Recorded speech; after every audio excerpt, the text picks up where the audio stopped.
Vamos falar de contratos. É que os contratos são ferramentas essenciais em diversas transações e acordos, mas muitas vezes contêm cláusulas complicadas e letras pequenas, aquelas pequenininhas, pois é, que podem passar despercebidas.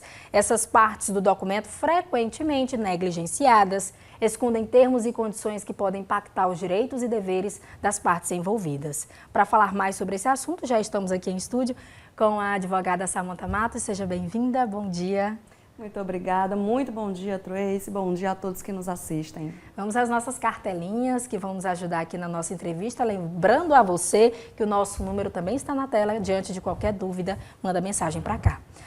Primeira pergunta, por que as letras pequenas ainda são uma armadilha tão comum nos contratos? Por que tão pequenininhas?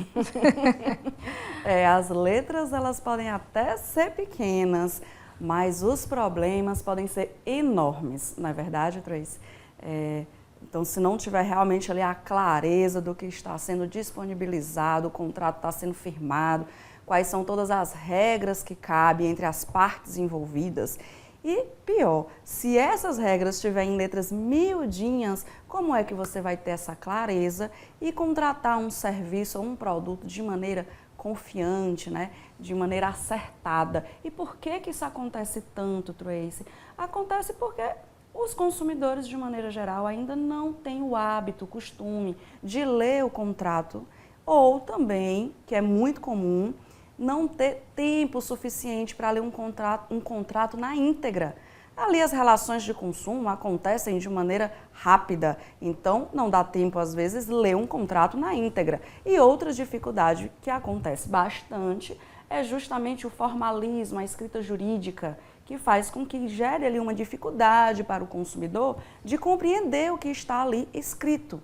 Então isso acaba gerando, detalhes que passam despercebidos e que são extremamente importantes e que podem impactar gigantescamente no negócio que você está realizando. Maravilha, vamos aos exemplos. Segunda perguntinha na tela. Quais são os exemplos mais surpreendentes de cláusulas abusivas que a senhora, enquanto doutora, já encontrou? Nossa, tem muitas cláusulas abusivas, situações assim bizarras realmente que acontecem, que parece até mito, mas infelizmente é comum. Tive uma situação, por exemplo, Tracy, de uma academia em que existia um plano anual. Existem vários planos, quando você vai fazer o serviço de academia, tem um plano anual. E essa pessoa teve que sair da cidade, mudou de cidade, de estado, melhor dizendo, e ela pagou mais de 8 meses esse plano. Por ter mudado de estado, não usufruiu mais dos serviços, ainda assim foi cobrada por esses valores do contrato.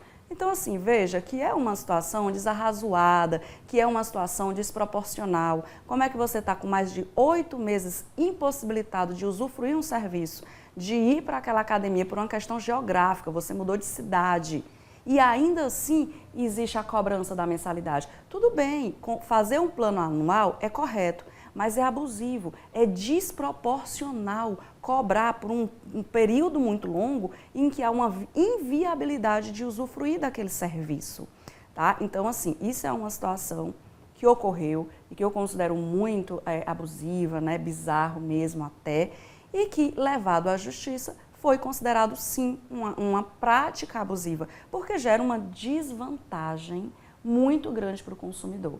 Veja que é uma cláusula que tem um único intuito de beneficiar a empresa. Sim. E prejudica o consumidor. Então, assim, são situações que a gente tem que ver no dia a dia, que a gente tem que analisar, porque o que é abusividade? Ilegalidade é o que é contra a lei. Abusividade é o que é desproporcional, é o que gera um desequilíbrio naquela relação entre a empresa, o fornecedor e o consumidor. Então, se gera uma vantagem muito grande para o fornecedor e uma desvantagem muito grande para o consumidor, a gente está diante aí de uma prática abusiva e que deve sim ser levado em juízo ou conversado mesmo entre as partes para que seja sanado e reequilibrado essa relação entre as partes envolvidas. Doutora, como é que o consumidor ele pode identificar se essa cláusula realmente é abusiva antes de assinar esse contrato? Qual a dica? Dicas. É o seguinte, primeiramente eu quero deixar bem claro que os contratos, o ideal é sim ter uma análise de um especialista, de um advogado de sua confiança, porque eles ainda têm séries de cláusulas de termos, que uma análise de um especialista vai de fato te proteger de um problema futuro. Mas existe dicas sim. Preste muita atenção se o que está sendo ofertado para você no balcão não está escrito no contrato. Isso aí já é a primeira, digamos assim, alerta, né, Tracy? Se você vai comprar um produto ou adquirir um serviço e no balcão te oferecem tantas coisas boas, te prometem garantias, e aí quando você vai ler o contrato não tem nada disso, então já é um alerta, cuidado, porque possivelmente essa empresa está tentando te ludibriar e te levar a adquirir um serviço e um produto que quando tiver um imprevisto ela não vai te dar o suporte necessário. Então tome cuidado nesse momento. Outras situações vá para as cláusulas mais importantes, como rescisão, como cancelamento, desistência, valores de multa.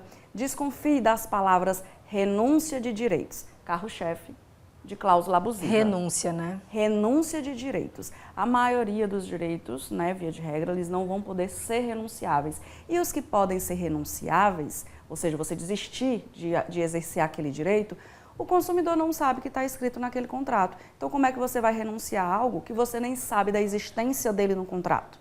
Né? Então, procure essas palavras renúncia de direito, irrevogabilidade, tá? Porque isso aí pode sim pode ter ali uma cláusula escondida, um direito seu sendo obstado, frustrado, e pode sim ser uma cláusula abusiva em que você vai ter que buscar a nulidade para que ela não tenha efeito na relação, naquele contrato, né, do produto ou serviço que foi adquirido. Diante dessa nulidade, né, diante de qualquer dúvida, identifiquei uma cláusula abusiva. Realmente é buscar esse direito e ir atrás, de reverter tudo isso. Sim, com certeza, tá? E eu sempre trago aqui, porque eu sou muito adepta, a tentar resolver isso diretamente com o fornecedor. Tente conversar, né? Se você precisar de um auxílio jurídico, busque um advogado de sua confiança para fazer essa intermediação, mas abra um canal de diálogo para ter essa discussão e realmente restabelecer as condições. Se não for possível, se não houver ali essa abertura pela outra parte, busque os meios judiciais para que você garanta os seus direitos. Maravilha, doutora. Muito obrigada pela participação de hoje. Eu lhe espero para a próxima segunda-feira. Imagina, eu que agradeço. Maravilha, você de casa acompanhou o nosso Direito no Ar.